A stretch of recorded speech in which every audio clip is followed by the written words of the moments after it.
श्री गुरु गणेशाभ्यां नमः। हरिः ओम। भगवद गीता स्वाध्याय में आपका स्वागत है। अभी हम अध्ययन कर रहे हैं 201वां सेशन है और उसमें हम अध्ययन कर रहे हैं विश्वरूप दर्शन योग। और हमने पिछली बार 33 और 34वें श्लोक का अध्ययन किया था, उसको एक बार हम वापस दोहरा लेते हैं।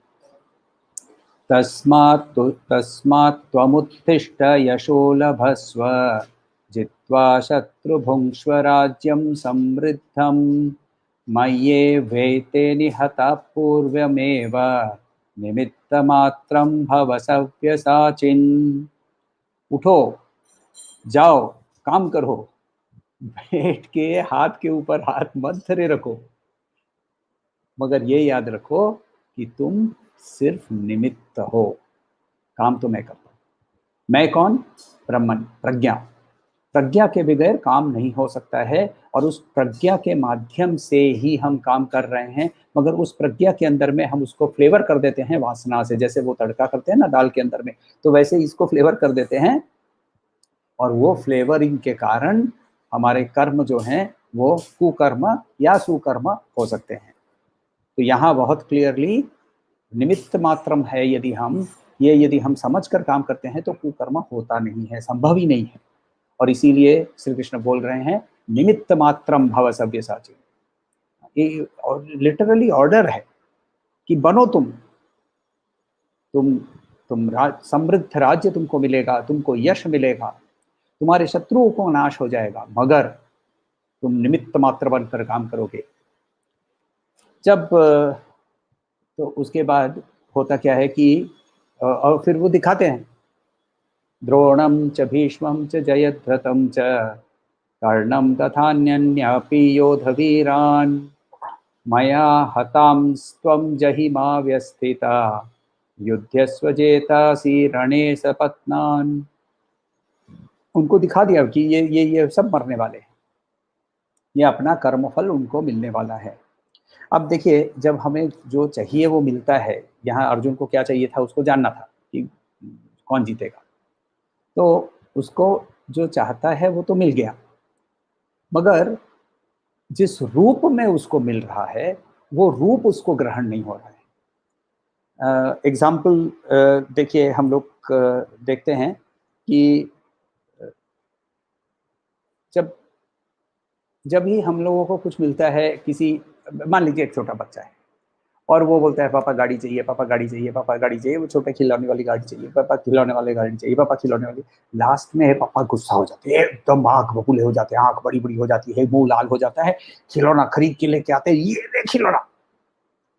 अब बच्चे को खुशी जरूर हो रही है, खिलौना मिल गया, मगर पापा का ये रूप देखकर उसको डर भी होता है। अर्जुन की अवस्था एग्जैक्टली हुई है, उसको जो चाहिए था वो मिल गया, मगर जिस रूप में उसके सामने से वो दृश्य उसको देखने को मिल रहा है, दांतों के अंदर में चबा चबा कर और पूरे और वो जब बोल रहे हैं, जब भगवान बोल रहे हैं कि निमित्त मात्रम भव सव्यसाचिन, तो ये आवाज उसको चारों तरफ से गूंज के आ रही है। ये नहीं कि एक मुंह से बोल रहे हैं, वो सारे मुंह बात कर रहे हैं। और मुंह कहाँ है? सर्वत्र, विश्वतोमुख, विश्वतोमुख, सारे मुंह चारों ओर से ऊपर नीचे सबसे ये आवाज आ रही है। निमित्त मात्र बन भयभीत हो गया है। तो इसीलिए इसमें आगे बोलता है, अर्जुन, संजय बोल रहे हैं कि अब क्या हुआ। देखिए, संजय को बोलना पड़ रहा है क्योंकि संजय अब अर्जुन के एक्शंस को डिस्क्राइब कर रहा है। अभी कोई बोल नहीं रहा है, कोई नहीं बोल रहा है, तो संजय को डिस्क्रिप्शन करना पड़ता है। तो संजय बोल रहे हैं, एतत् श्रुत्वा वचनं केशवस्य एतत् श्रुत्वा वचनं केशवस्य कृताञ्जलिर्वेपमानः किरीटी, कृताञ्जलिर्वेपमानः किरीटी, नमस्कृत्वा भूय एवाह कृष्णं, नमस्कृत्वा भूय एवाह कृष्णं, सगद्गदं भीतभीतः प्रणम्य, सगद्गदं भीतभीतः प्रणम्य। संजय उवाच एतत् श्रुत्वा वचनं केशवस्य कृताञ्जलिर्वेपमानः किरीटी, नमस्कृत्वा भूय एवाह कृष्णं, सगद्गदं भीतभीतः प्रणम्य। संजय उवाच, उवाच मतलब बोले, एतत् ऐसे, श्रुत्वा सुनकर, वचनम शब्द, केशवस्य कृष्ण, कृष्ण केशव, कृष्ण का नाम केशव है, तो केशव से कृष्ण के वचन सुनकर, कृतांजलि हाथ जोड़कर, अंजलि कृत अंजलि हाथ जोड़कर, वेपमान उसका शरीर कांप रहा है, किरीटी, किरीटी मतलब जिसके सर पे मुकुट है, अर्जुन, अर्जुन का नाम है किरीटी, नमस्कृत्वा हाथ जोड़कर नमन करते हुए, भूय वापस, एव इंडीड, आह बोला, कृष्णा कृष्ण को बोला, कृष्णम कृष्ण को बोला, स गदगदम उसकी आवाज कांपती हुई बोली, पापा थैंक यू, खिलौना मिला ना। अब पापा भी उसको बोल रहे खिलौना मिला ना, अब जाकर खेल, और ये याद रखती पापा ने दिया है, निमित्त मात्र। तो उसका हाथ भी कांप रहा है, आवाज कांप रही है, भीत भीत, भय से पूरा कंप्लीटली ओवरवेल्म्ड हो गया है, और वो नमन कर रहा है।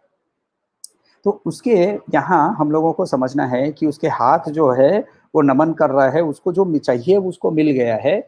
और अब संजय का रिपोर्ट है उसको धृतराष्ट्र को, और वहाँ संजय अभी भी चालू रखा है उसने कि कभी कभी कुछ न करते हुए एटलीस्ट ये युद्ध को रोक दे।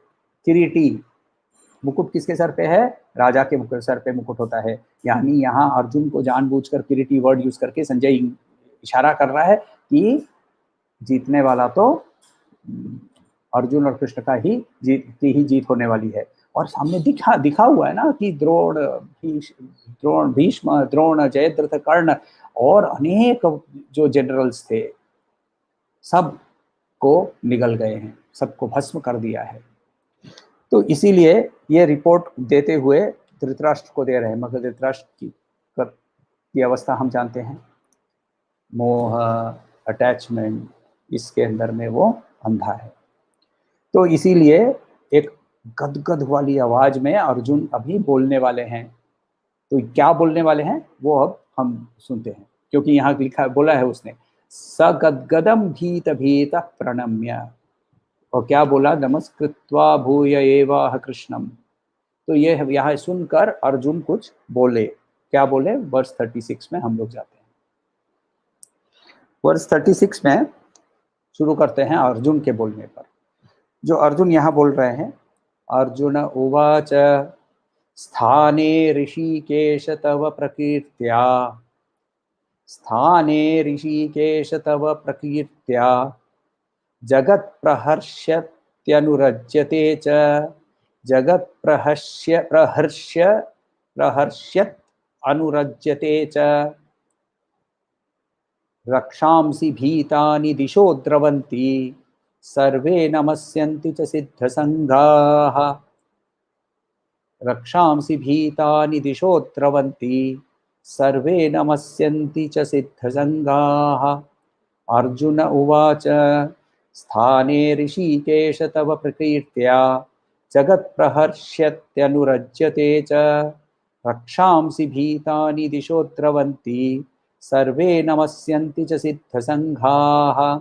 अर्जुन बोले स्थाने उचित है, स्थाने उचित है उसका मतलब, हे ऋषिकेश, मेरे जो है, मेरे सेंस जो है, मेरे इंद्रिय जो है वो कंप्लीटली तो ओवरवेल्म्ड हो गए हैं, ओवरडोज हो गया है, और इसके कारण आप मेरे सेंसेस को कंट्रोल करते हैं, इसीलिए मैं आपको ऋषिकेश, ऋषिक ईश सेंसेस के, इंद्रियों के जो मालिक होते हैं, ईश, ऋषि का ईश, ऋषिकेश। तव तुम्हारे प्रकीर्त्य, प्रकीर्त्य कीर्तन हम लोगों ने वर्ड सुना है, तो प्रकर्षण कीर्तन, आपके गुणगान, जगत, इस पूरा जगत प्रहृष्यति, खुश होता है। हर्ष वर्ड जो हम लोगों को हिंदी में मिलता है, हर्ष वर्ड इधर से ही आता है, प्रहृष्यति, हृदय के अंदर में आनंद जब उत्पन्न होता है तो प्रहृष्यति। अनुरज्यते, और प्रेम में पड़ जाता है, तुम्हारे से ही प्रेम में पड़ जाता है। च राक्षसम रक्षांसी, जो राक्षस हैं, भीतानी, डर के मारे, दिशा चारों दिशाओं में या 10 दिशाओं में, द्रवंती, भाग रहे हैं, सर्वे सब, नमस्यन्ति, नमस्कार कर रहे हैं, च एंड सिद्ध संघा, सिद्ध जो हैं, जो साधु हैं वो नमन कर रहे हैं। ये मैं देख रहा हूं और ये पहचान भी रहा हूं। यहाँ राक्षस जो है वो भाग रहे हैं और सिद्ध जो है वो नमन कर रहे हैं, ये हम लोगों को याद आना चाहिए। यहाँ यदा यदा हि धर्मस्य ग्लानिर्भवति भारत अभ्युत्थानमधर्मस्य तदात्मानं सृजाम्यहं परित्राणाय साधूनां विनाशाय च दुष्कृतां धर्म संस्थापनार्थाय संभवामि युगे युगे। श्री कृष्ण ने पहले ही बोला था, चैप्टर 4 में हम लोगों को बोल दिया था। और वो अब अर्जुन को दिख रहा है कि राक्षस जो है वो भाग रहे हैं और सिद्ध जो हैं, साधु जो हैं, वो नमन कर रहे हैं। ये सारी पृथ्वी तुम्हारे से ही प्रेम करती है, तुम्हारे प्रति अट्रैक्टेड है, तुम्हारे प्रति आकर्षित हो। क्यों जानते हैं? क्योंकि इस पृथ्वी में अभी इस समय, थियरी छोड़ दीजिए, जो भी ज्ञान आपको मिला है वो सब कुछ त्याग दीजिए और डीपली एनालाइज कीजिए कि आप सबसे ज्यादा प्रेम किससे करते हैं। आंसर एक ही हो सकता है, मैं मुझसे प्रेम करता हूँ। जब तक हमारे अंदर में बॉडी माइंड इंटेलेक्ट की आइडेंटिफिकेशन थोड़ी सी भी रह जाती है तो हम अपने आप को ही प्रेम करते हैं। और ये अपने आप को प्रेम करने का कारण क्या है? ये वही आत्मन है, वही आत्मन है जिसके कारण मैं मेरी पत्नी को भी प्रेम करता हूँ, वही आत्मन है जिसके कारण मैं मेरी बिल्ली को भी प्रेम करता हूँ। क्योंकि जिस मोमेंट उस आत्मन उस शरीर को छोड़ के चला जाता है, हम उस क्षण में उस वहां जो पड़ी हुई एक पंचभूत का जो पिंड है उसको शव बोलने लगते हैं। तो 5 मिनट के पहले मम्मी पानी पी लो, मम्मी हरिओम बोलो, मम्मी हरि का नाम करो, मम्मी गई, नेक्स्ट शव को नीचे रखिए, रोना धोना हो गया, शव को नीचे रखिए। तो आइडेंटिफिकेशन वो आत्मन के माध्यम से है, शरीर के माध्यम से नहीं है। और इसीलिए उपनिषद के अंदर में भी बहुत क्लियरली कहता है, यज्ञवल्क्य के साथ बृहदारण्यक उपनिषद के अंदर में, स होवाच यज्ञवल्क्यो न वा अरे पत्यु कामाय पति प्रियो भवत्यात्मनस्तु कामाय पति प्रियो भवति। पति पत्नी के बीच का प्रेम आत्मन के कारण है, मगर हम उसको शरीर के कारण को आइडेंटिफाई करके उसके अंदर में तरह तरह की विकृतियां ला लेते हैं। तो इसीलिए श्री कृष्ण को कहते हुए ये अर्जुन कहते हैं कि जगत प्रहृष्यति अनुरज्यते, जगत तुम्हारे प्रति ही अट्रैक्टेड है।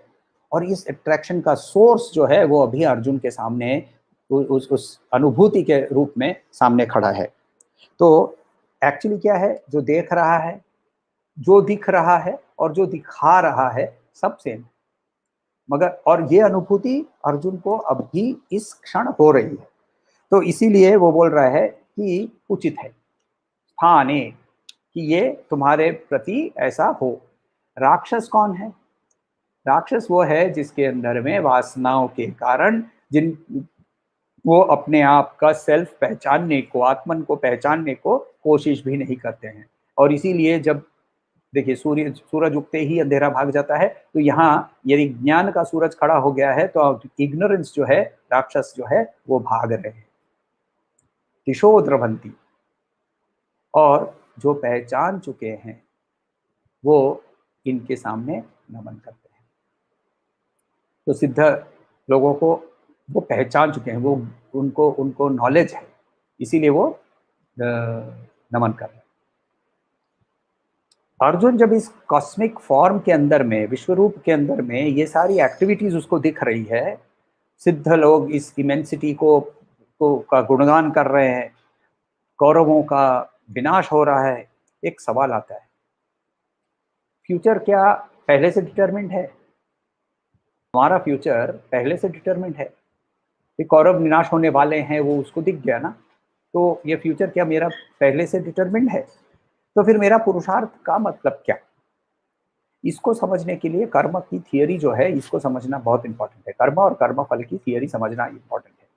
कुछ चीज हैं जिनको हम कभी भी बदल नहीं सकते हैं, कुछ चीज हैं जिनको हम थोड़ा सा बदल सकते हैं, और कुछ चीज हैं जो कि हम कंप्लीटली बदल सकते हैं।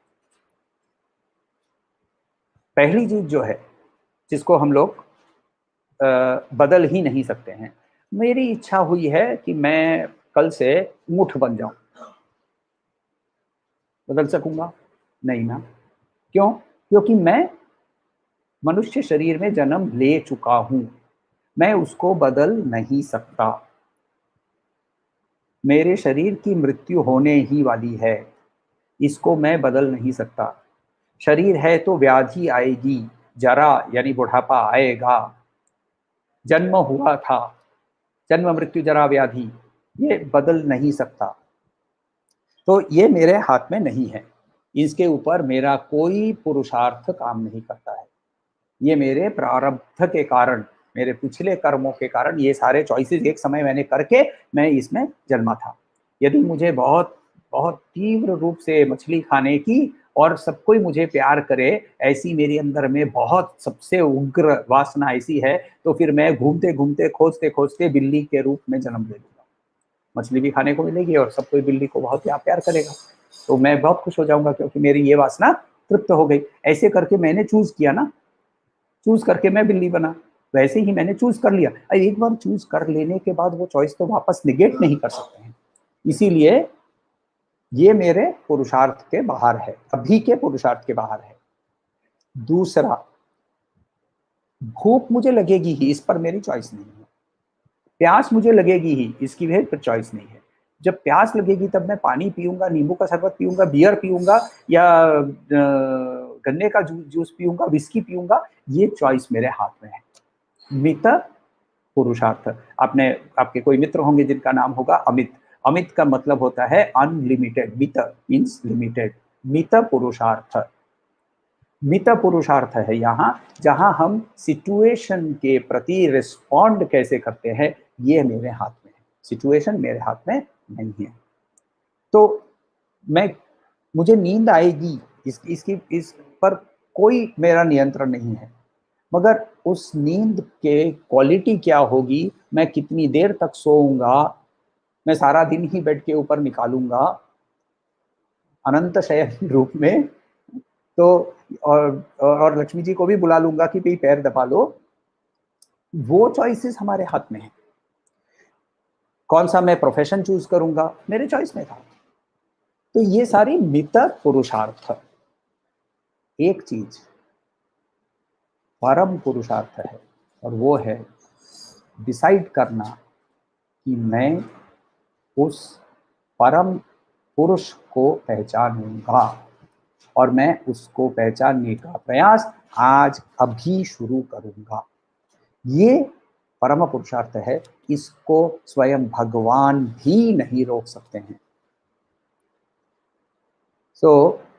शास्त्र भी कहता है कि भगवान इसको रोक नहीं सकते। यदि मैं चूज करता हूं कि मुझे अब पुरुषार्थ, मेरा परम पुरुषार्थ है कि मैं अपने आप को पहचानूं,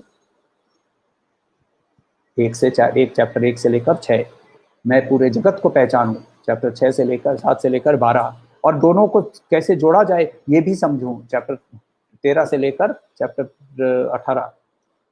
इसको स्वयं भगवान भी नहीं रोक सकते हैं। तो इस पुरुषार्थ के कारण वो हमें हमें समझना है कि हमारा ये चॉइस है।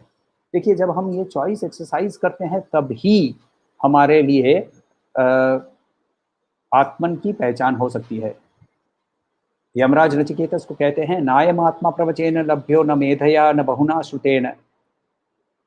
किसी के बकबक करने से, प्रवचन करने से, या अपनी इंटेलिजेंस से, या बहुत बार सुनने से, बहुना श्रुतेन नायम आत्मा लभ्यो, ये आत्मा तुमको लाभ नहीं होगी सिर्फ प्रवचन से, मेधा से या सुनने से।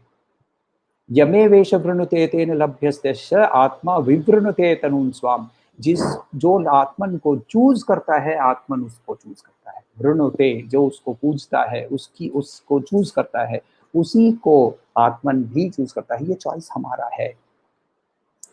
तो अर्जुन यहाँ क्या देख रहा है? वो ये देख रहा है कि दुर्योधन ने जो चॉइसेस की थी, उस चॉइस का उसके प्रति उसकी जो प्रक्रिया है, प्रतिक्रिया है, वो उसको दिख रही है। तो उसने उसके पास दुर्योधन के पास भी तरह तरह के विकल्प थे।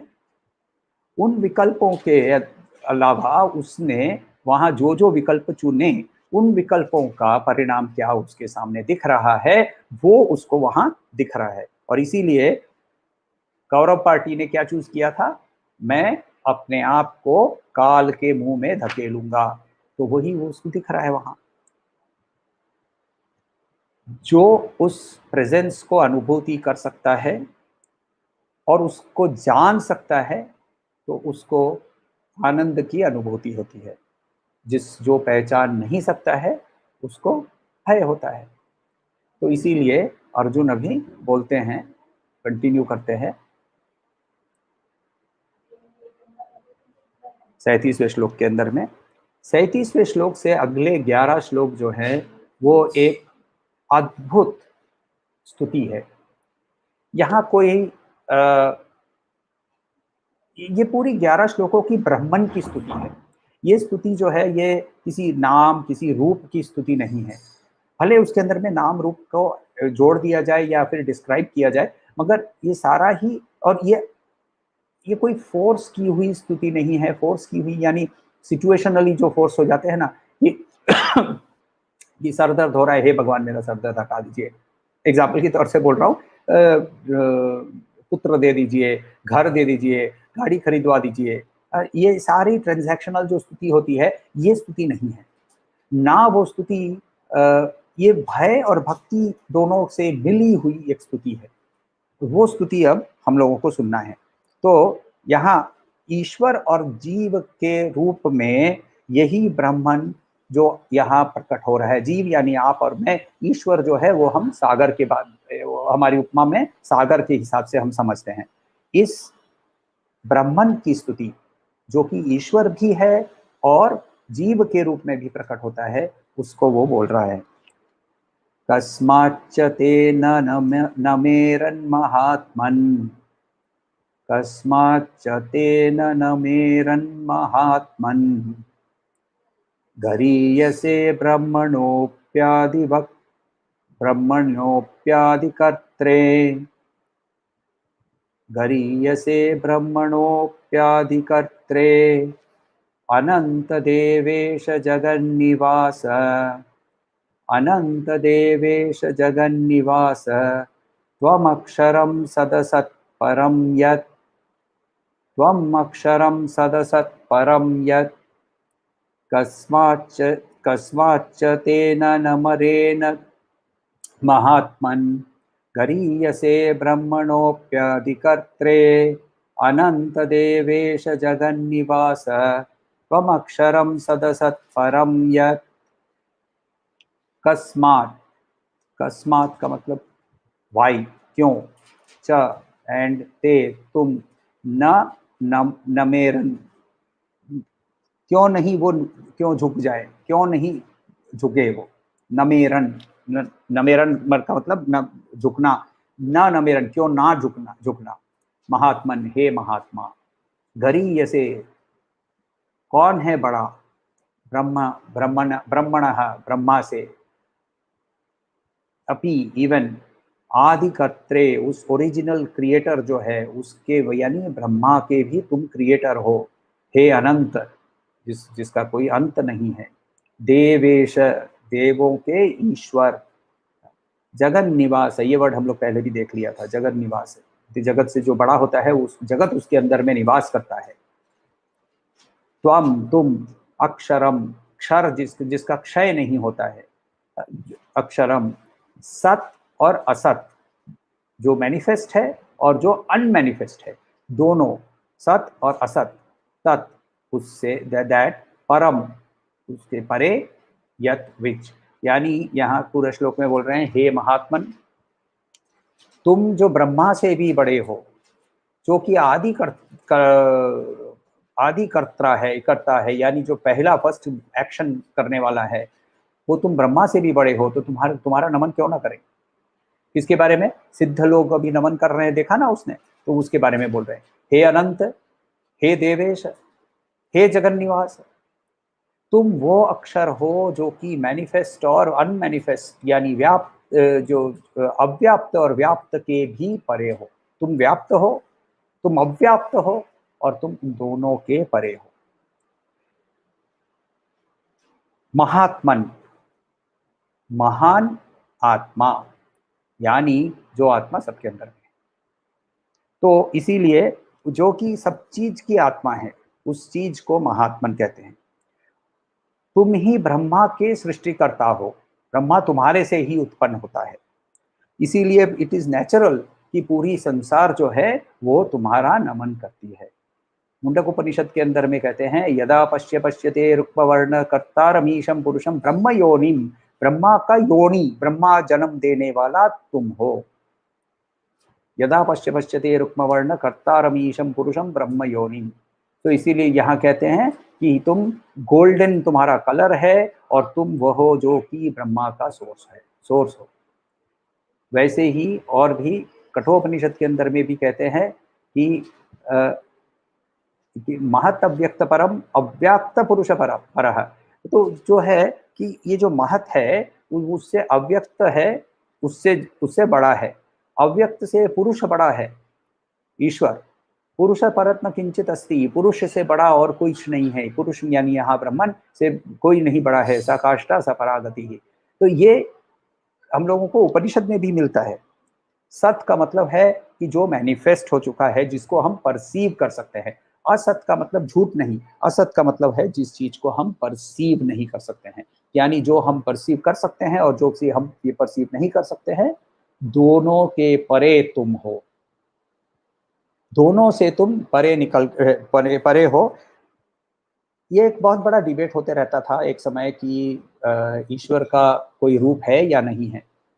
तो रामकृष्ण परमहंस ने बहुत सुंदर से पूछा था कि ईश्वर क्या असीम है?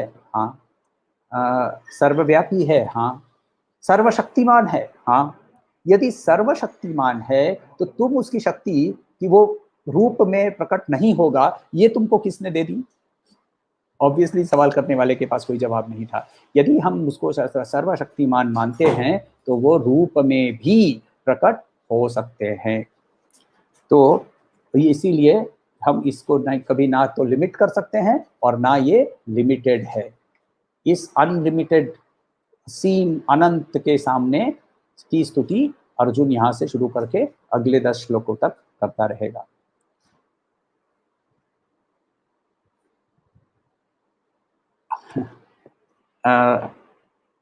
आदि और व्याधि का मतलब एक होता है जो जो डिटोरिएशन होता है हमारे उम्र के कारण। यानी एग्जाम्पल आपको बताता हूँ, आर्थराइटिस जो है वो आदि है। आर्थराइटिस आदि है क्योंकि वो हमारे बुढ़ापे के साथ साथ हड्डियों का क्षय हो रहा है। मगर कोविड-19 व्याधि है क्योंकि वो हमें बाहर से इन्फेक्शन आता है। तो आदि और व्याधि एक होता है डिजीज, दूसरा होता है इन्फेक्शन। तो डिजीज जिसके अंदर में ईज जो है, कंफर्ट जो है वो खराब हो जाता है, तो स्पॉन्डिलाइटिस हो गया, ये सारे ये जो है ये आदि कहते हैं। और व्याधि होता है जो कि इन्फेक्शन बाहर से आता है, इसको व्याधि कहते हैं।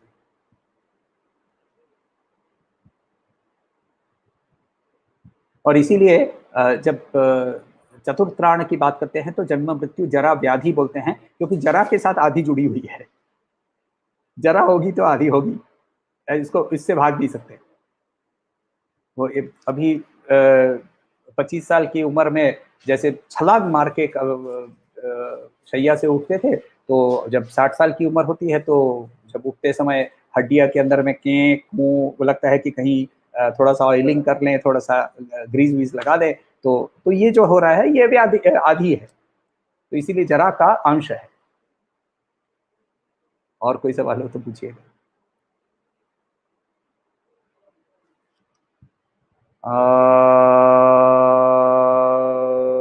शांति शांति शांति। हरि ओम। श्री गुरुभ्यो नमः। हरि ओम।